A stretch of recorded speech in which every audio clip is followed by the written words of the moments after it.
I'm not calling it a bad exercise. All the calisthenics guys, you can put down the guns. I'm not calling it a bad exercise.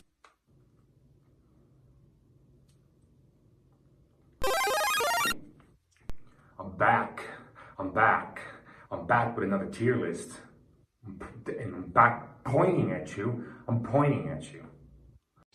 Oh, brother, this guy stinks! Welcome. Hello, everyone. How are you? Fine, thank you. Welcome to another video.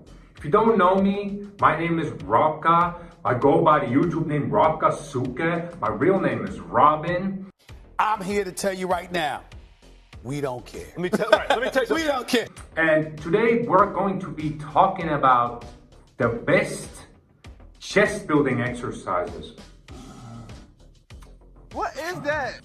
Now this, as always, as with every other video, it's going to be in the terms of bodybuilding. It's going to be building muscle. It's not going to be so much focused on building strength. It's not going to be so much focused on literally anything else, right? So it's just about building muscle.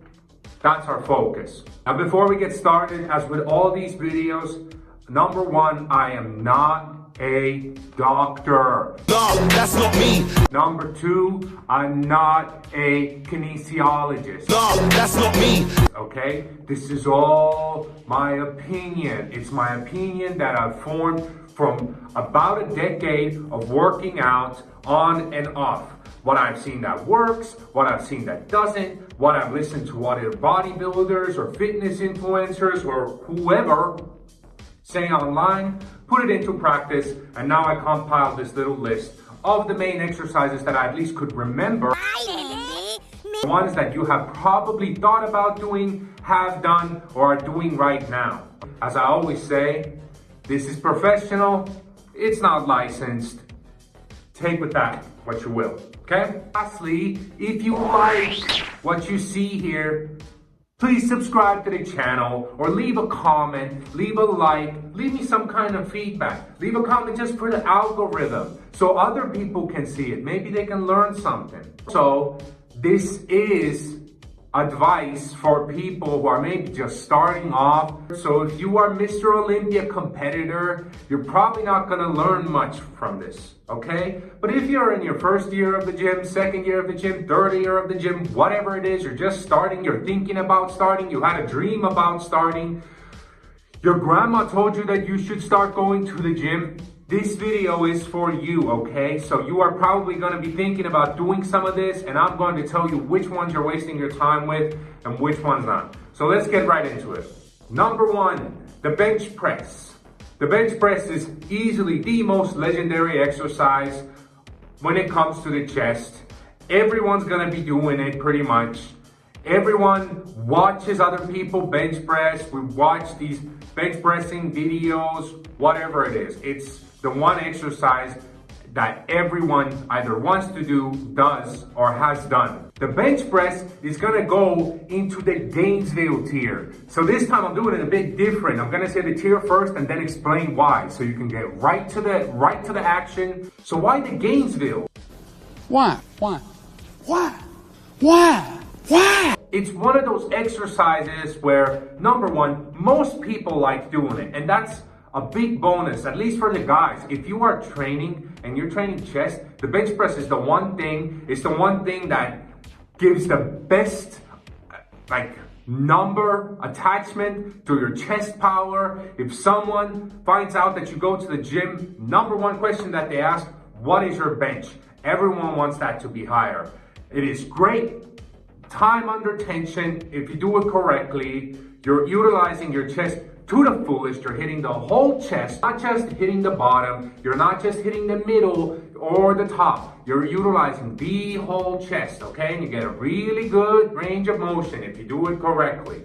Now, the only reason I put it one tier above the top one is it is the one lift that you see the most injuries on. So a lot of guys will go full ego on this, maybe go heavier than they want to. With every exercise that I recommend for bodybuilding, forget all these 1 rep maxes. You don't need to do that, okay? You are not Brian Shaw, you are not Eddie Hall, you are not insert power lifter Example here. If you do this incorrectly, or you go too much with an ego, you are going to tear your muscle up. So just keep that in mind. Otherwise, bench press absolutely going to be right at the top. You need to be doing one of these exercises, okay? All right.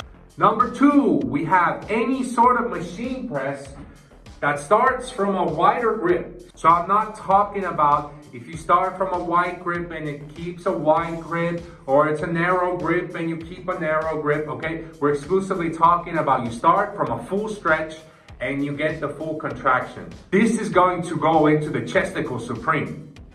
Absolutely. Any machine that you can get this type of movement out of is going to go into the chesticle supreme. Why? Number 1, very low risk of injury. You can very well keep your form on it, especially with the newer, well-built machines. They're essentially built exactly where it already puts you into the correct position with your shoulders back. It's almost impossible to do it wrong, okay? Number 2, you're going to get a really good bottom stretch and you're gonna get a full contraction almost across, but you're gonna get it right into the middle, so you're gonna put your chest through a full range of motion. And 3, it's one of the easiest things to drop set, especially if it's one of those snap-on machines with the plates. You do have to get off, you have to remove the plate, put on a lighter weight, whatever it is. But with the snap ones, you literally, you can't get it up anymore. What did he say? Snap it to a lower one and you can keep going, okay? So this is going to be right at the top of the list. You need this type of exercise when you are training chest. Number 3, dips. Number 6 with extra dip. I am going to put it into the this ain't it. And you Atkins. Nah, that ain't it, y'all. Listen, man, fur coat volume. Why am I putting it into the this ain't it? Well, because most of you, when you do dips, you're going to be doing it with a lot of tricep focus. You're not going to get the proper lean in the front so you could actually engage the chest. So it's going to be more of a tricep focus exercise. Number 2, it's a lot of strain on the shoulders. You're hanging off your entire body weight from your shoulder blades. So especially if you're a heavier set guy or you mess up on the form a little bit, especially if you compare it to like the machine press, if you have a little bit of wiggle in your shoulder, it's not going to be the end of the world. You can let the weight down, it's fine. With the dips, you might fall through the things, okay? So, and the last thing is, a lot of you, especially the heavier guys who are just getting started, what is the likelihood that you can dip your body weight for an effective rep range? So, they're not actually a bad exercise. I just don't think that they're the best for building chest. I'm not calling them a bad exercise. I wouldn't call them a this ain't it exercise if we're talking about triceps and if we're talking about more experienced people in the gym, okay? So I'm not calling it a bad exercise. All the calisthenics guys, you can put down the guns. I'm not calling it a bad exercise. Move this man. 4 is push-ups, and it's another calisthenic exercise. And this one, we're going to slap into them. You're fine without it. Calling the police. Hello? Yes, this video right here. Jail time. The main reason for this being in the fine without it category is because push-ups, unless you start doing them weight and you start doing them all types of specific ways, if you're already strong enough to do plenty of push-ups, it leaves you very little room to overload. You're gonna have to slow down your movements, etc. etc. You can't really manipulate the weight that much. If you want, you can put a weight on your back, but I've seen that end not so well for many people before. Then the other half of it is so many people out there can't even do push-ups, so they're doing it on their knees and stuff. And at that point, I'm just like, just use something that's smarter. You don't have to do this exercise that clearly isn't the optimal one. The push-ups are, for example, a good thing if you want to superset something or do a drop set on your bench or something. You're tired of doing, you get the absolute failure out of your bench press. You rack the thing, you get off, you do some push-ups on top. That's perfectly fine, but you're also fine without it. So that's the category.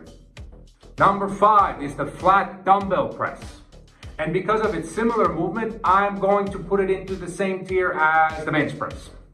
Corporate needs you to find the differences between this picture and this picture. They're the same picture. It's a great exercise. Usually you won't be able to go as heavy on it simply because you have these two weights that are completely pressing down directly where they are as compared to a bar that's essentially evenly loaded when you're holding it. But at the same time, you do allow yourself to contract your muscles a little bit on the movement. Yes, science! So that's a good thing, but they're not gonna be at the complete top of it because I still think that if you compare it to, for example, a machine that mimics the movement, you're going to have the same weight all the time and it's going to be much easier to drop it. You're probably gonna be holding better form, and there is also a risk of injury having two heavy weights hanging off the side of your body. It's going to go into the Gainesville category. So it's gonna be right there with the bench press. Next up, we have incline dumbbell press.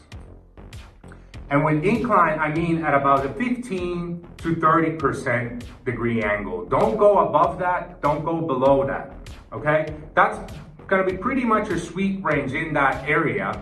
It's going to be put a lot more focus on your upper pec that isn't as engaged as the rest of the pectoral muscle when you're doing, for example, flat, okay? Of course, your chest, the whole chest is always working, but it's really good if you are, like most people, your upper chest is smaller than your lower chest. It's going to be a great isolator for that exercise. Really stretch out those upper pec fibers right there and get that good stretching, and that's where you get the most out of your lift. It's going to go into the chesticle supreme. It's going to be right up there with the machine press, okay? So this is something you absolutely should be doing. You need to be doing this. Decline bench press. Now for me, the decline bench press is going to go into the wasting your sets.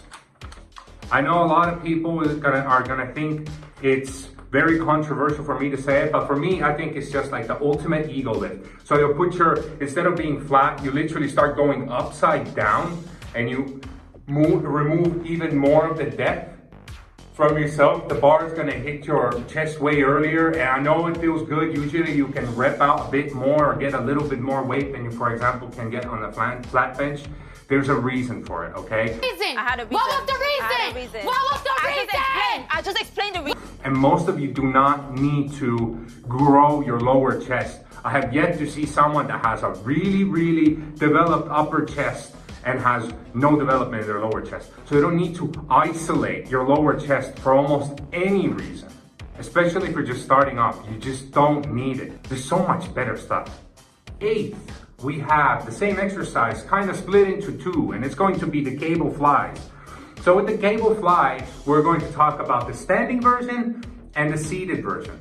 So the standing version is going to go into the you are fine without it. I said, what you mean? Like, well, flies are so good, and I agree. They're a really good range of motion to really engage those fibers. But so many times what I see when people do standing cable flies, they start doing this thing where the weight goes back, and when they go forward, they start pressing their whole body kind of against the movement. So it's really easy to break form, and if you're not really holding yourself steady, you're gonna start breaking form. There's just better versions of doing the flies. And that's where we get into the seated cable fly. And the seated cable fly, I'm going to put into the Gainesville tier. And it's verging on chesticle supreme. So why it's verging there? I do think that it is also still one of those exercises that even seated, some people will start to kind of over engage their shoulders. So you're kind of taken away from the chest movement. But if you are doing this with really, really clean form, you might as well call it a chesticle supreme exercise. I absolutely think that flies, especially after you've done the main pressing movements and you're exhausted out, it's a really, really good way to completely like annihilate your chest. I don't mean annihilate in a way where you actually destroy your chest. I mean it figuratively, okay? And why the seated one is better is, well, it literally removes this type of movement, okay? Essentially treating it as if you were on the bench. I mean, you are on the bench, but I mean on the bench press. You lock yourself in and you can get a really good fly in, get that stretch and go really deep. What do you mean by that? That's why it's going to be right there at the top. It completely depends on you which one it is in. Doesn't really matter. Great exercise. I highly recommend you do it every time you train chest. Okay? The dumbbell flies. The dumbbell flies might shock some people because I will be putting it into the this ain't it. You gotta be kidding me. Now the reason why I put it into the this ain't it is that if you have the chance to do any other type of fly, like the cable fly, or say you have a fly machine, which can also be considered wherever the seated cable fly is. What's gonna happen when you do the dumbbell flies is because the weight is coming from the side to the middle, about when you pass that 45-degree angle, every half inch of a movement or even a quarter inch of a movement is going to take some of the stress off. So the whole upper half of the rep, it's no longer, the weight is essentially straight down on you, where the pressing motion would give you any of the gains. So you're basically just getting the benefits of the lower half of the movement, which isn't horrible in a sense where that is where you get the most stretch, and I would consider it the way more important part of each movement than the actual contraction. Why remove half of the efficacy of any exercise, right? Rather than just picking an exercise that helps you exert your maximum self through the whole movement. You don't need to be doing this. There's so many better flies out there that you can do. We have the two last ones. The first one is whatever exercise you hate doing or don't like doing, right? It's going to automatically go into that wasting your time. So even if it's the machine press, if you're not gonna put your full self into it, if you really, really don't like doing it, you can automatically disqualify it from the chesticle supreme and putting down into wasting your time. Because you are going to be wasting your time if you do not like what you're doing. And on the opposite of it, it's going to be whatever exercise you love doing, which is automatically going to be the chesticle supreme. It might not be the most efficacious, but if you really, really love doing it, and it's the one exercise that you can hit failure or go past failure and fully exert yourself, do that. Do that. You can pick whatever exercise that it was that I didn't put into the top of the list. And if it is something that is your favorite exercise, do it. Do it! Just do it! And that's it for the video. Another tier list done. Wow, so original. If you like this video, if you did learn something, if there's going to be any of these exercises that you're like, I'm gonna start doing it now, leave it in the comments. If you think the tier list was stupid, leave that in the comments. Leave a like for the video. Share it with your friends. Share it with the guy that doesn't know how to train chest. Make sure he gets a massive chest next time. Comment, as always, something about Inosuke. But anyways, that's all. Make sure you follow me on Instagram. You can also follow my TikTok if I ever post on there. And I will see you whenever I see you next time.